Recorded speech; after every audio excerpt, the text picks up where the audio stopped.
Dan Rasulullah bersabda, siapa saja wanita yang memakai wangian, lalu keluar dan melewati suatu kaum agar mereka mencium baunya, maka dia adalah wanita berzina.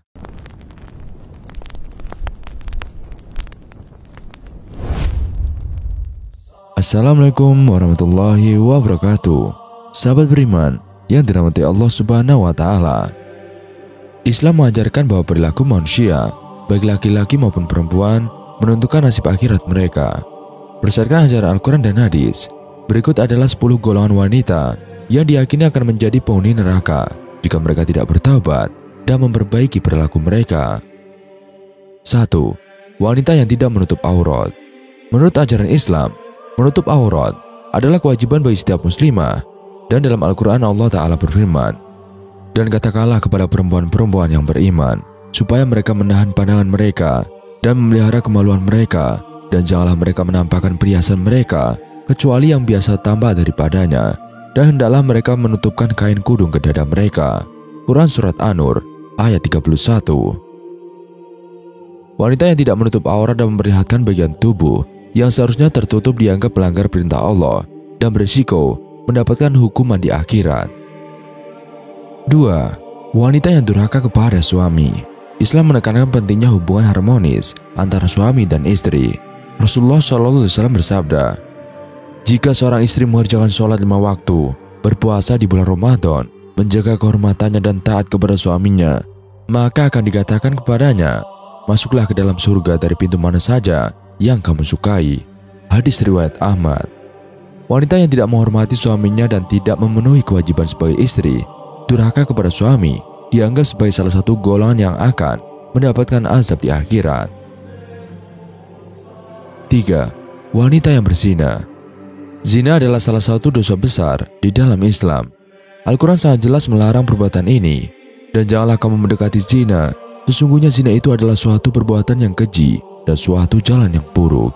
Quran Surat Al-Isra ayat 32. Wanita yang melakukan perbuatan zina dan tidak bertaubat dianggap akan mendapatkan hukuman yang berat di akhirat. 4. Wanita yang mengabaikan sholat. Sholat adalah tiang agama dan kewajiban yang harus dilaksanakan oleh setiap muslim. Rasulullah bersabda, yang pertama kali dihisab dari seorang hamba pada hari kiamat adalah sholat. Jika baik sholatnya maka baik pula seluruh amalnya, dan jika rusak sholatnya maka rusak pula seluruh amalnya. Hadis riwayat Tabrani. Wanita yang mengabaikan sholat 5 waktu tanpa alasan yang sah termasuk dalam golongan yang akan mendapat azab di akhirat. 5. Wanita yang berdandan untuk selain suaminya. Islam mengajarkan bahwa seorang wanita harus menjaga kecantikannya untuk suaminya. Berdandan dan berhias untuk menarik perhatian selain suami adalah tindakan yang tidak dianjurkan, dan Rasulullah bersabda, siapa saja wanita yang memakai wangian lalu keluar dan melewati suatu kaum agar mereka mencium baunya, maka dia adalah wanita berzina. Hadis riwayat Ahmad, An-Nasai, dan Al-Hakim. Wanita yang berdandan dan berhias untuk menarik perhatian pria selain suaminya akan mendapatkan azab di akhirat kelak jika ia tidak bertaubat. 6. Wanita yang menyebabkan perpecahan dalam keluarga. Wanita yang menyebabkan perpecahan dalam rumah tangga, baik rumah tangganya sendiri maupun orang lain, dengan menyebarkan fitnah atau gosip, termasuk dalam golongan yang akan mendapatkan azab di akhirat. Dan Allah Ta'ala berfirman, dan janganlah kamu mencari-cari keburukan orang, dan janganlah menggunjingkan satu sama lain. Quran Surat Al-Hujurat ayat 12. Perbuatan menyebarkan fitnah dan menyebabkan perpecahan adalah dosa besar yang akan membawa pelakunya ke dalam neraka. 7. Wanita yang kikir dan tidak bersedekah. Kedermawanan adalah sifat yang sangat dianjurkan dalam Islam. Allah berfirman, dan infakkanlah sebagian dari apa yang telah kami berikan kepadamu sebelum datang kematian kepada salah seorang di antara kamu. Lalu ia berkata, ya Tuanku, sekiranya engkau berkenan menunda kematianku sedikit waktu lagi, maka aku dapat bersedekah dan aku akan termasuk orang-orang yang soleh. Quran Surat Al-Munafikun ayat 10. Wanita yang kikir dan tidak mau bersedekah akan mendapatkan azab di akhirat kelak jika tidak bertaubat dan berubah. 8. Wanita yang tidak menghormati orang tua. Menghormati orang tua adalah kewajiban setiap muslim. Rasulullah bersabda, ridho Allah terletak pada ridho orang tua, dan murka Allah terletak pada murka orang tua. Hadis riwayat Tirmizi. wanita yang tidak menghormati dan durhaka kepada orang tuanya akan mendapatkan hukuman di akhirat. 9. Wanita yang suka mengadu domba. Mengadu domba adalah perbuatan yang sangat dibenci dalam Islam. Rasulullah bersabda, tidak akan masuk surga untuk orang-orang yang suka mengadu domba. Hadis riwayat Bukhari dan Muslim. Wanita yang suka mengadu domba dan memecah belah antara sesama manusia akan mendapatkan azab di akhirat kelak jika tidak mau bertobat. 10. Wanita yang tidak bersyukur. Syukur adalah sikap yang harus dimiliki oleh setiap muslim. Allah Ta'ala berfirman, dan Allah telah mengeluarkan kamu dari perut ibumu dengan tidak mengetahui sesuatu pun, dan Dia memberikan kamu pendengaran, penglihatan dan hati agar kamu bersyukur. Quran Surat An-Nahl ayat 78.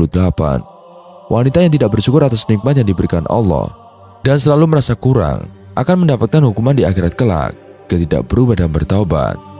Perilaku dan akhlak yang baik sangat ditekankan dalam Islam untuk menghindari azab di akhirat, dan setiap muslimah diharapkan untuk selalu menjaga diri dari perilakunya sesuai dengan ajaran Al-Quran dan hadis, serta bertaubat jika melakukan kesalahan. Semoga video kali ini menjadi pengingat bagi kita semua untuk selalu memperbaiki diri dan mendekatkan diri kepada Allah Ta'ala.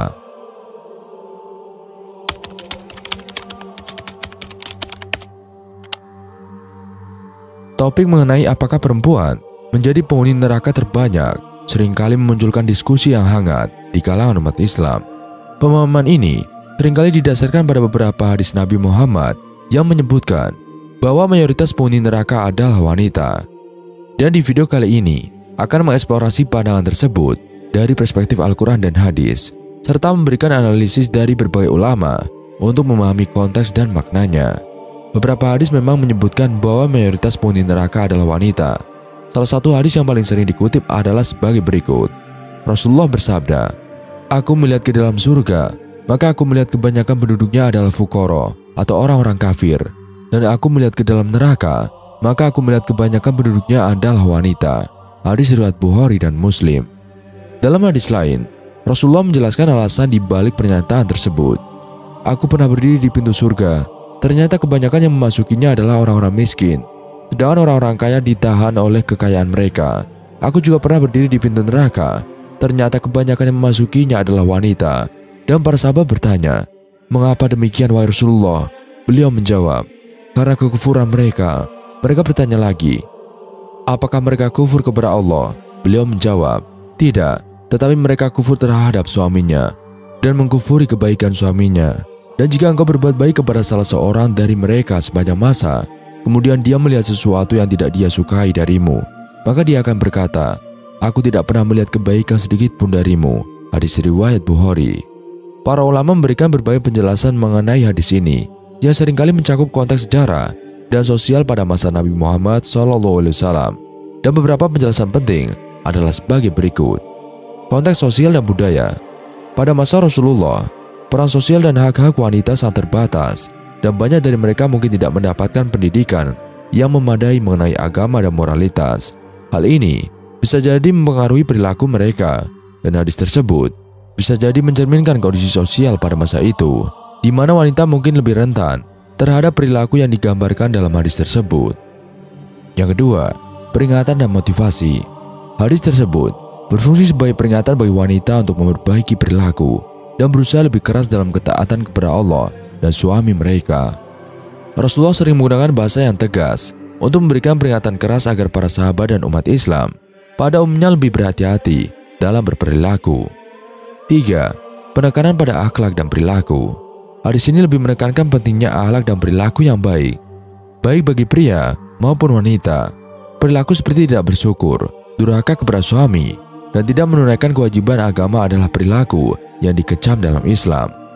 Ulama menekankan bahwa meskipun hadis ini menyebutkan wanita, pesan moralnya berlaku untuk semua umat Islam tanpa memandang jenis kelamin. Al-Quran tidak secara eksplisit menyebutkan bahwa mayoritas penghuni neraka adalah wanita, dan sebaliknya, Al-Quran menekankan bahwa setiap individu, baik pria maupun wanita, akan dihakimi berdasarkan perbuatannya. Barang siapa yang mengerjakan kebaikan sebesar zarah pun, niscaya dia akan melihat balasannya. Dan barang siapa yang mengerjakan kejahatan sebesar zarah pun, niscaya dia akan melihat balasannya pula. Quran Surat Al-Zalzalah ayat 7-8. barang siapa mengerjakan amal soleh, baik laki-laki maupun perempuan dalam keadaan beriman, maka pasti akan kami berikan kepadanya kehidupan yang baik, dan benar-benar akan kami beri balasan kepada mereka dengan pahala yang lebih baik dari apa yang telah mereka kerjakan. Quran Surat An-Nahl ayat 97. Ayat-ayat ini menunjukkan bahwa dalam Islam, keadilan dan balasan Allah Subhanahu wa Ta'ala tidak membedakan jenis kelamin. Setiap individu akan mendapatkan balasan sesuai dengan amal perbuatannya. Meskipun terdapat hadis yang menyebutkan bahwa mayoritas penghuni neraka adalah wanita, pemahaman ini perlu dilihat dalam konteks yang lebih luas. Penjelasan dari para ulama dan perspektif Al-Quran menunjukkan bahwa fokus utama adalah pada akhlak dan perilaku individu. Pesan dari hadis tersebut lebih sebagai peringatan keras agar umat Islam, baik pria maupun wanita, memperbaiki diri dan menjelaskan kewajiban agama dengan baik. Dengan demikian, bukan jenis kelamin yang menentukan nasib akhirat seseorang, tetapi amal perbuatan dan ketaatan kepada Allah. Setiap muslim, baik pria maupun wanita, harus selalu berusaha untuk memperbaiki diri dan mendekatkan diri kepada Allah Ta'ala agar dapat meraih rahmat dan surganya.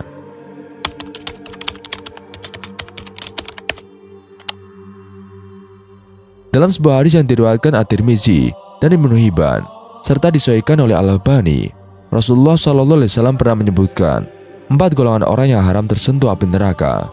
Mereka adalah golongan orang yang hayyin, layyin, qarib dan sahal. Hadis tersebut diriwayatkan dari Abdullah bin Mas'ud radhiyallahu an. Pada suatu ketika, Rasulullah SAW bertanya kepada para sahabat, "Maukah kalian aku tunjukkan orang yang haram baginya tersentuh api neraka?" Lalu para sahabat kemudian menjawab, "Mau wahai Rasulullah." Rasulullah bersabda, haram tersentuh api neraka yaitu orang yang hayyin, layyin, qarib dan sahal. Jadi ada 4 ciri khas orang yang tidak akan tersentuh api neraka, kata pengasuh pondok pesantren Darut Tauhid, Bandung, Jawa Barat, Kiai Haji Abdullah Jimnastiar atau Ajim dalam video YouTube yang diterima tim hikmahdetik.com Kamis 3 September 2020. Menurut Ajim, hayyin adalah orang yang memiliki ketenangan lahir dan batin. Kehadiran orang seperti ini sangat menenangkan, teduh, meneduhkan dan tidak temperamental. Orang yang memiliki sifat hayyin bisa mengontrol pikiran, mengendalikan perasaan, juga hati dan sikapnya. Dari mana semua ini? Mengapa bisa begini atau menjadi sifat hayyin? Kata kuncinya adalah dari hati, kata Ajim. Ajim melanjutkan, hati akan tentram jika senantiasa mengingat Allah Ta'ala. Tak hanya sekedar mengingat, namun juga yakin bahwa Allah Maha melihat, Maha mendengar, Maha dekat, Maha menguasai segalanya dan Maha menentukan. Hayyin lahir dari ketauhidan. Makin bagus tahu seseorang, maka akan makin tenang, ungkap Ajim. Allah Ta'ala berfirman di dalam Al-Quran, Surat Ar-Ra'd ayat 28. Bismillahirrahmanirrahim. Alladzina amanu wa tatma'u innahu qulubuhum bidzikrillah. Ala bidzikrillahi tatma'uinnul qulub. Yaitu orang-orang yang beriman dan hati mereka menjadi tentram dengan mengingat Allah. Ingatlah hanya dengan mengingat Allah Ta'ala dan hati akan menjadi tentram. Golongan kedua yaitu layyin adalah orang yang lemah, lembut, sopan dan santun. Orang yang memiliki sifat layyin perkataan dan sikapnya tidak melukai, tidak memojokkan, tidak mempermalukan. Menurut Ajim, sifat layyin muncul dari sikap rahmatan lil alamin yang ada pada hati seseorang. Contoh orang yang memiliki sifat layyin adalah Rasulullah Muhammad SAW. Hati beliau sangat sayang kepada umatnya. Orang yang penuh kasih sayang akan lahir kelemah lembutan dan akan lahir sikap sopan santun, kata Ajim. Golongan ketiga yang haram tersentuh api neraka adalah qarib. Menurut Ajim, orang dengan sifat qarib adalah pribadi yang hangat, akrab, supel dan menyenangkan. Dia tidak memiliki sikap yang membuat orang lain tidak nyaman, terluka atau tersakiti. Sifat qarib adalah dari perilaku tawadu atau rendah hati. Orang yang tawadu akan nyaman dengan dirinya, sehingga orang lain pun nyaman bersamanya. Dan hal ini tentu berbeda dengan orang yang tinggi hati, merasa lebih hebat, lebih pintar, atau lebih penting. Orang yang merasa dirinya tinggi dan melihat orang lain lebih rendah, dia tidak akan nyaman dengan dirinya sendiri, karena dia selalu menuntut orang lain untuk menghargai, menghormati, memperlakukan spesial, papar Ajim. Sifat keempat yang termasuk golongan haram tersentuh api neraka adalah sahal. Termasuk golongan sahal adalah orang yang mudah, tidak ribet, atau tidak berbelit-belit. Semua diperlakukan secara proporsional, namun bukan berarti menggampangkan masalah. Ini bukan berarti menganggap remeh masalah penting, tetapi kalau ukuran begini, ya begini saja, dan selalu di pikirannya adalah solusi, kata Ajim.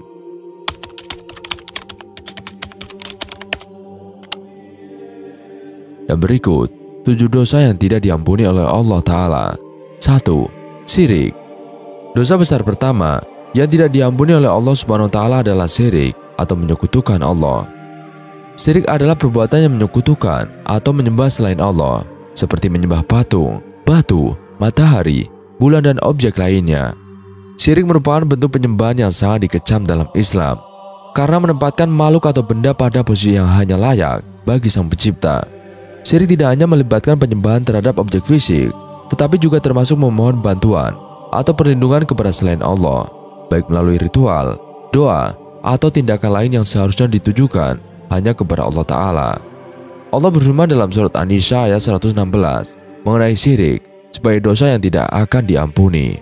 Sesungguhnya Allah tidak akan mengampuni dosa yang bersekutukannya, namun Dia akan mengampuni dosa selain perbuatan syirik bagi siapa yang dikehendakinya. Barang siapa yang bersekutukan sesuatu dengan Allah, maka sesungguhnya ia telah tersesat sejauh-jauhnya.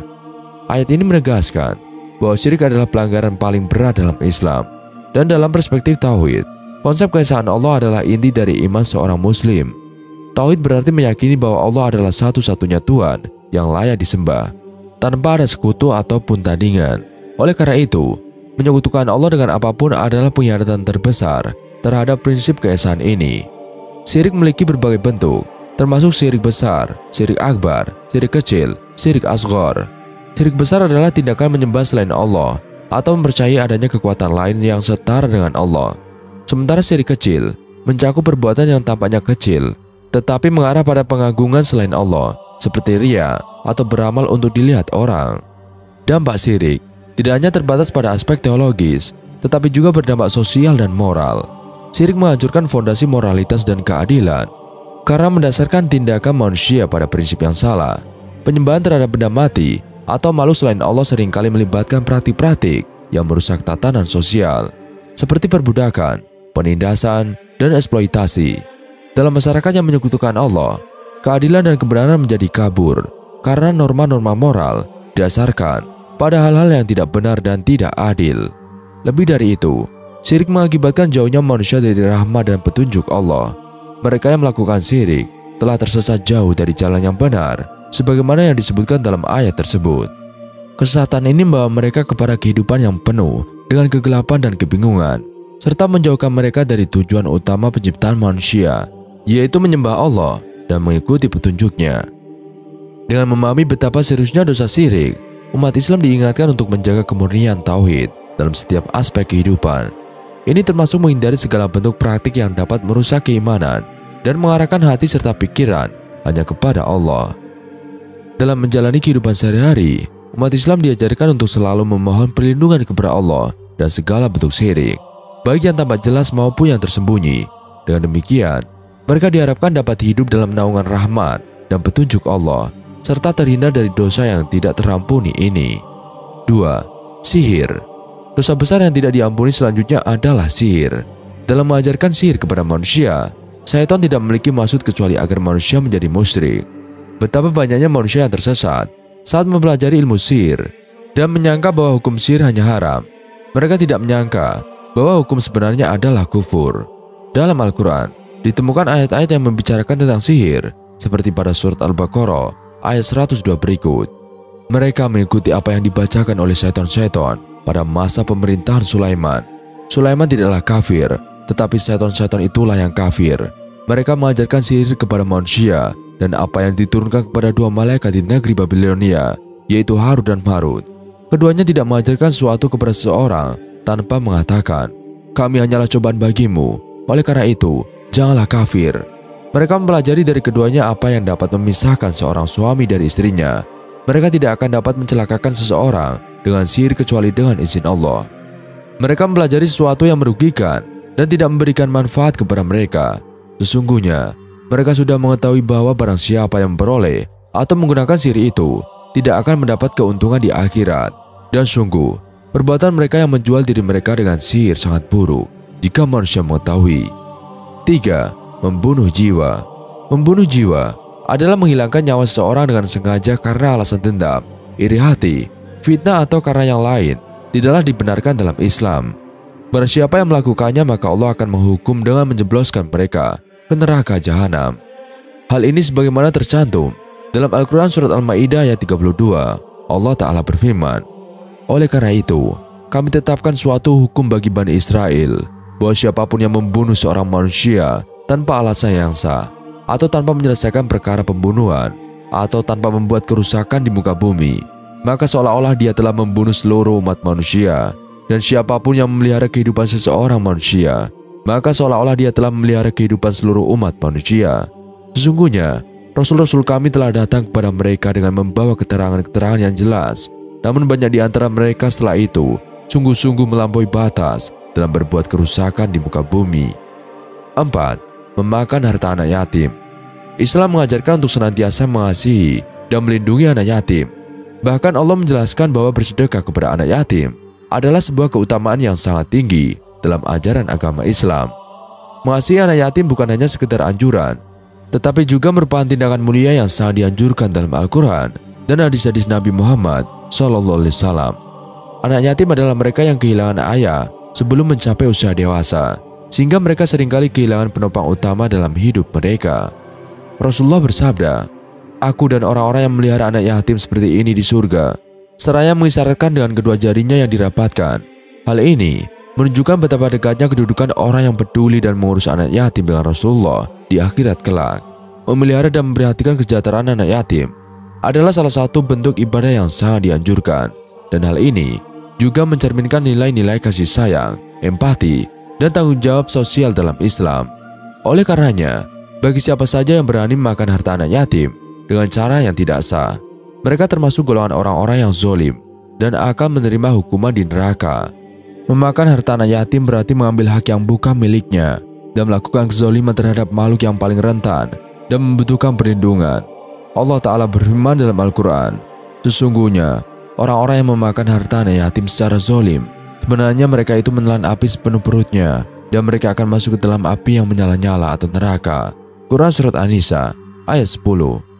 Perbuatan memakan harta anak yatim tidak hanya berdosa besar, tetapi juga menunjukkan ketidakadilan yang amat besar. Anak yatim tidak memiliki orang tua yang bisa melindungi dan memperjuangkan hak-hak mereka, sehingga mereka sangat bergantung pada belas kasihan dan keadilan orang-orang di sekitarnya.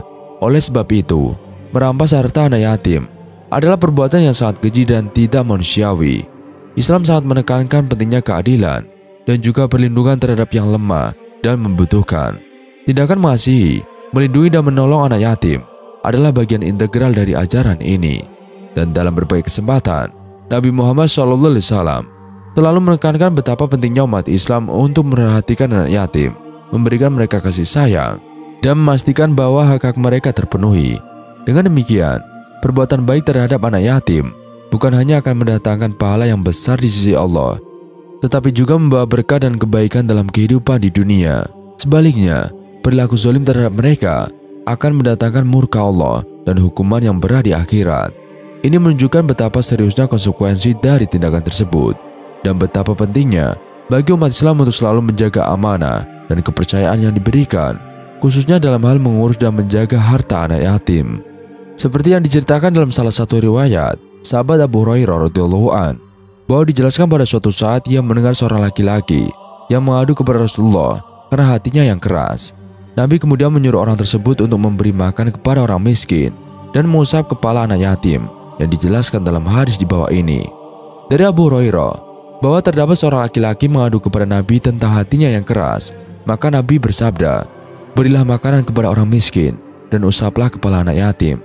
Selain hadis, Al-Quran juga telah menjelaskan tentang anjuran menyantuni dan membahagiakan anak yatim, bahwa Allah Ta'ala berfirman, "Mereka menanyakan kepadamu Nabi Muhammad tentang anak-anak yatim. Katakanlah, memperbaiki keadaan mereka adalah baik. Dan jika kamu mempergauli mereka, maka mereka adalah saudara-saudaramu. Allah mengetahui orang yang berbuat kerusakan dan yang berbuat kebaikan." Quran Surat Al-Baqarah ayat 220. Bagi umat Islam yang dapat merawat dan menyantuni anak yatim, maka dia akan mendapatkan pahala yang istimewa, yaitu mendapat pahala karena menyayangi sesama. Menyayangi anak yatim di bulan Muharram akan mendatangkan pahala untuk kita, sebab hal tersebut dapat membuat Allah turut menyayangi kita, serta dijauhkan dari segala perbuatan buruk. Dan apabila hal ini dilakukan secara terus-menerus selama bulan Muharram, maka kita akan mendapati kasih sayang dari Allah. Dan selanjutnya juga dihapuskan dosanya oleh Allah. Muslim meriwayatkan, sedekah itu tidak akan mengurangi harta. Tidak ada orang yang memberi maaf kepada orang lain, melainkan Allah akan menambah kemuliaannya. Dan tidak ada orang yang merendahkan diri karena Allah, melainkan Allah akan mengangkat derajatnya. Dengan melihat penjelasan tersebut, kita tahu bahwa menyantuni anak yatim di bulan Muharram senantiasa diangkat derajatnya oleh Allah Subhanahu wa Ta'ala. Wallahu a'lam bishawab. Sekian video kali ini. Kurang lebihnya kami mohon dimaafkan. Ya benar, datanya dari Allah Subhanahu wa Ta'ala. Khilaf tak keliru, datanya dari saya pribadi. Wassalamualaikum warahmatullahi wabarakatuh.